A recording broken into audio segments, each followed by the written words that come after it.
안녕하세요. 반반뉴스입니다. 한 주 핵심 7가지 이슈, 서로 다른 보도를 한 번에 비교합니다. 첫 번째, 조이대 한덕수 회동설 공방입니다.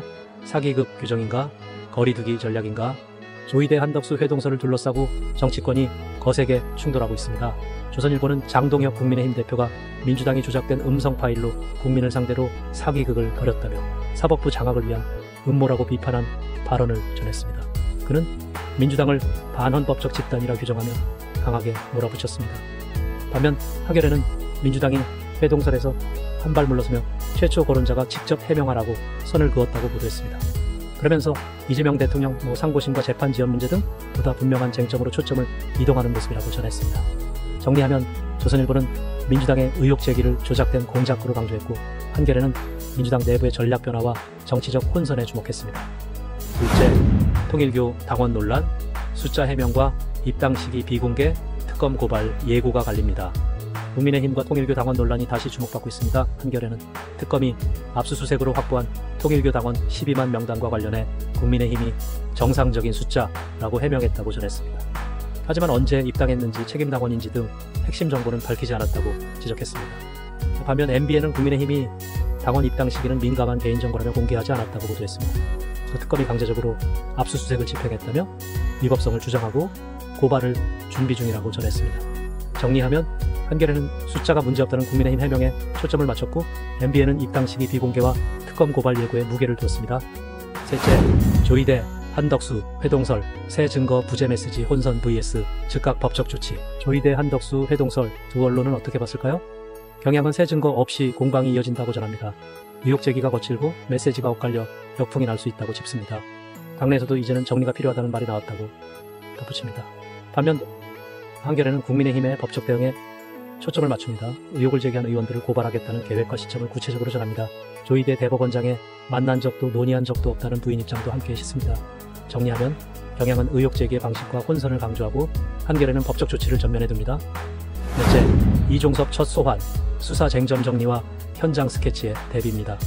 이종섭 전 국방부 장관의 첫 특검 소환, 두 언론은 어떻게 봤을까요? 조선일보는 특검이 첫 조사를 시작했고, 쟁점은 결재 번복 경위와 지시 여부라고 전합니다.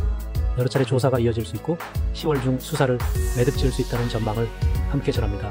그 당시 의사결정의 흐름을 세밀하게 확인하겠다는 특검 입장을 강조합니다. 반면 MBN은 피의자 신분 첫 출석 장면을 중심으로 전합니다. 현장에 모인 해병대 예비역의 항의와 구호, 긴장된 분위기를 상세히 전합니다. 이 전 장관이 성실히 조사받겠다고만 말하고 조사실로 들어간 모습도 전합니다. 아울러 호주 대사 임명 논란과 VIP 경로설 등 그동안의 배경 논란을 함께 짚습니다. 정리하면 조선일보는 수사 일정과 쟁점 확인에 초점을 맞춥니다. MBN은 현장 상황과 과거 논란을 묶어 맥락을 보여줍니다. 다섯째, 한동훈 증인 불출석, 보수 분열 주장인가? 소환 회피 논란인가? 한동훈 전 대표의 증인 불출석 논란, 두 언론은 어떻게 봤을까요? 경향은 한 전 대표가 특검이 보수를 분열시키려 한다고 주장했다고 전합니다. 또 특검에 일러바치는 그림을 원한다는 표현과 자신에 대한 집착이라고 본 발언을 소개합니다. 법원이 잡은 증인 신문이 불발됐고, 특검은 국회 표결 관련 진술이 필요하다고 본 이유를 덧붙입니다. 반면 한겨레는 폐문부재로 소환장 수령을 피했다는 점을 강조합니다. 라디오 인터뷰에서 특검을 민주당이 임명한 특검이라 비판한 대목도 함께 전합니다. 특검은 한 전 대표가 당시 의사결정을 가장 잘 아는 인물이라며 증언 필요성을 설명했다고 전합니다. 유튜브 활동과 지역 방문 등 최근 행보도 함께 소개해 대비를 보입니다. 정리하면 경향은 소환 거부의 정치적 이유와 특검 비판을 전면에 둡니다. 한겨레는 소환 회피 논란과 특검의 증언 필요 주장을 강조합니다. 여섯째, 이종섭 2차 소환, 당사자 해명과 질책 맥락이 핵심입니다. 이종섭 전 장관의 두 번째 특검 출석과 질책 발언, 두 언론은 어떻게 봤을까요? 조선일보는 이 전 장관이 대통령 질책은 임성근을 빼라는 뜻이 아니다 라고 말했다고 전합니다. 첫 조사에 이어 추가 소환 계획까지 잡혔고, 결재 번복 경위와 지시 여부가 핵심 쟁점이라고 설명합니다. 당시 의사결정 흐름과 기록 회수 등 조치가 어떻게 이루어졌는지 확인하겠다는 특검 입장도 덧붙입니다. 반면 SBS는 같은 발언을 전하면서 법적 연관성 선긋기에 초점을 둡니다. 질책성 발언이 곧 불법 지시로 이어지지 않는다는 취지의 주장으로 해석합니다. 대통령실 회의 뒤 약 2분 48초 통화가 있었다는 점과 추가 소환 일정도 소개합니다. 추동 조사 결제, 번복과 기록, 이첩고리 논란 등 배경 맥락을 함께 정리합니다. 정리하면은 조선일보는 당사자 해명과 조사 계획을 강조합니다. SBS는 발언의 법적 의미와 통화 정황 등 맥락을 세밀하게 보여줍니다. 마지막, 윤 전 대통령 첫 공판, 현장 중계와 법리 쟁점으로 나뉩니다. 윤석열 전 대통령의 첫 공판, 두 언론은 무엇을 다르게 보여줬을까요?